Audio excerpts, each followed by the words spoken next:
Hey everyone, I'm back, and today we're going to be talking about Live and Let Die. And this movie came out in 1973, and it stars Roger Moore as James Bond, the first Roger Moore James Bond film. And I enjoyed this one. I thought it was a decent start to this era of James Bond movies, with it not only being made in the 70s, even though we did get one before that, that being Diamonds Are Forever, but still, we got a 70s movie. And we got a whole new cast of characters. We got new James Bond. We got new things to focus on. We're not bringing back Spectre this time around. I don't think that's really much of a spoiler. But that was one thing that I did appreciate, is that they didn't just bring back Spectre. And I was quite happy about that. And I liked a good amount about this movie. I liked the opening credits and the song that was in that. I think it's just Live and Let Die or Live and Let Live or something. I'm not remembering it right now, but that I liked, and I did like Roger Moore as James Bond. I thought he was a fresh, different take on the character and brought enough to it, and it wasn't ever distracting like what he brings to the character. I never once felt as though, oh, this doesn't feel like James Bond or something that's dragging this movie down because of his portrayal of the character. I just felt as though it was a different direction, but never betrayed the character. And there were plenty of moments that I did like with him in it. And I just felt as though they got the character right as well. And I wasn't bored during this movie, even if what I was being entertained by was kind of dumb and stupid. But it's a spy thriller where it's not trying to be super grounded. And it's like, okay, I get what you're trying to go for.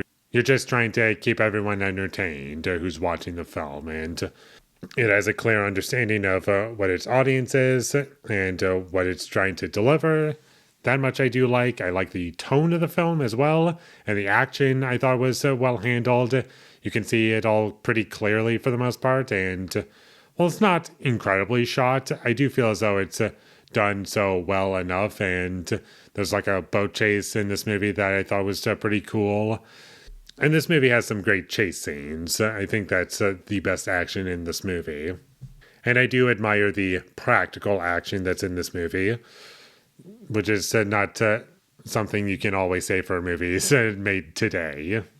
And also the scene with crocodiles and alligators, that was fun. I liked that part of the movie, and I liked the gadgets and how they were reincorporated into the film. That was fun, for sure.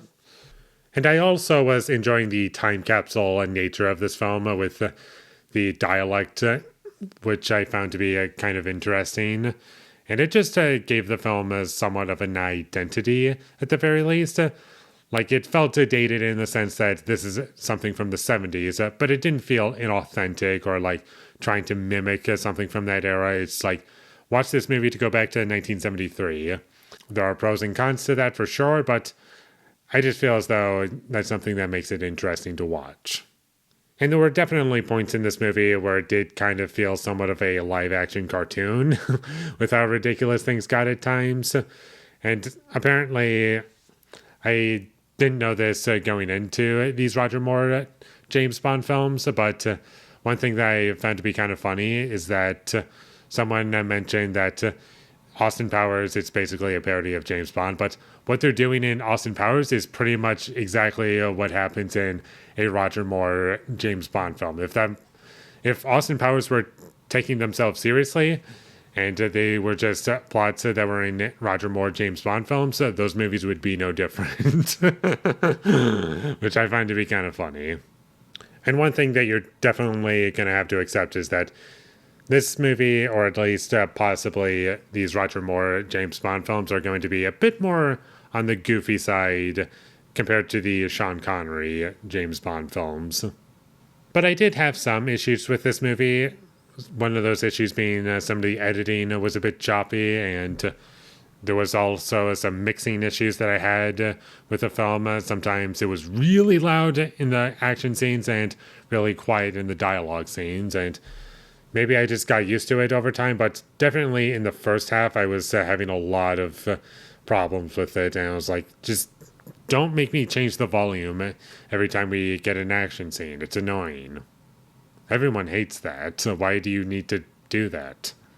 I also wasn't really a big fan of the score for this movie. I just didn't feel as though it added much of anything to the film. I didn't mind the updated James Bond theme for this movie. I don't love it, but it's a little bit new, and I can get along with it just fine because of that. But one thing that was kind of dragging it down or just left me confused as to why we needed to do that is just these cop characters that show up in the second half of the movie. And when that happened, all I was thinking is, why did that need to happen? It didn't really add much of anything when that happened. They were just kind of there to be there, I guess. That's the best explanation that I can come up with. And that's about all I have to say about Live and Let Die. It was good. I enjoyed it. It was fun. Basically, all I need for these James Bond films to be enjoyable for me is for them to just stay as nice, simple entertainment. And as long as it's just succeeding in entertainment value, I'm fine. That's all it really needs to do. Because I'm not looking for high art, because these films never really achieve that for me. But sometimes they go above and beyond what I would normally expect from these movies, like Casino Royale or Skyfall. I think those are great.